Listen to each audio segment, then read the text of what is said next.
நம சிவாயா. ஓம் நமச்சிவாய நம. ஓம் ஆத்ம சர்க்குருவே சரணம். குருவே சரணம். குருவின் திருவடிகளே சரணம். அன்பே சிவம். ஓம் திருச்சிற்றம்பலம். ஓம் 18 சித்தர்களை போற்றி, 51 மகான்களை போற்றி, 63 நாயன்மார்களை போற்றி, 12 ஆழ்வார்களை போற்றி, கோடான கோடி ஜீவசமாதிகள் இன்றும் பிரவாவரம் பெற்று வாழ்ந்து கொண்டிருக்கும் சித்த புருஷர்களே, மகரிஷிகளே, தவயோகிகளை போற்றி போற்றி என்று போற்றி, அம்மையப்பனின் திருப்பாதங்களை போற்றி சமர்ப்பிக்கும் இந்த பதிவு யாவதென்றால், இது சொர்க்கம். அதாவது இந்த இயற்கை நிலை சொர்க்கத்தில் நின்று பதிவு போடும் ஒரு வாய்ப்பு எனக்கு கிடைத்துள்ளது. அன்பாத்ம சொந்தங்களே, இதுதான் முல்லையாறு. இந்த முல்லை ஆற்றிலிருந்து உங்களுக்கு போடும் பதிவு இதுதான் பிரபஞ்சத்தின் சொர்க்கம். இதோ அங்கே தெரிகிறது அல்லவா மலை, இதுதான் சபரிமலைக்கு செல்லும் பாதை. இங்கிருந்து சுமார் 140 கிலோமீட்டர் சபரிமலை.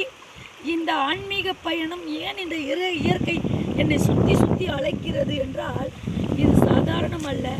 நான் கலியுகத்தில் நடமாடி கொண்டிருக்கும் காளி என்பதற்கு இதுதான் இந்த தருணம் பொருந்தும்.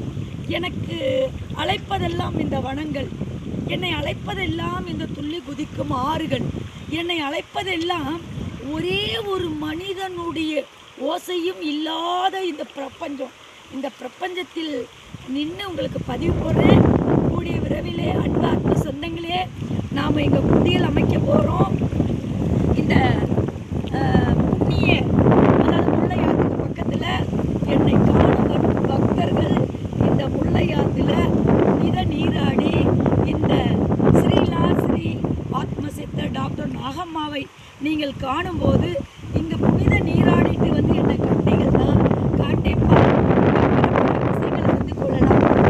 வாழ்க்கையில் நடந்துட்டு இருக்கும் அத்தனை தோஷங்களும் நிவர்த்தி அடையும். அற்புதமான ஸ்தலத்தில் நாம் ஆசிரமம் அமைக்க போகிறோம்.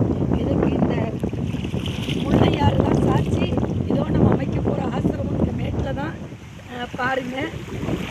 இது ஒரு அற்புதமானது. எல்லாருக்குமே எல்லாம் கிடைச்சிடாது. நான் போயிட்டுருக்கேன் பாருங்கள்.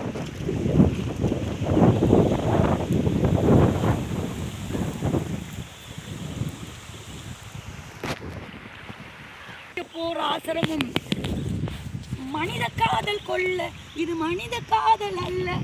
அதையும் இயற்கையோட நான் வாழும் வாழ்க்கையே, இதை எண்ணி பார்க்கையில் நெஞ்சம் வருதே, இதை பேச நினைக்கையில் வார்த்தை முட்டுதே. இதோ அங்க இருக்கிறது, அதுதான் இளையராஜாவுடைய மண்டபம்.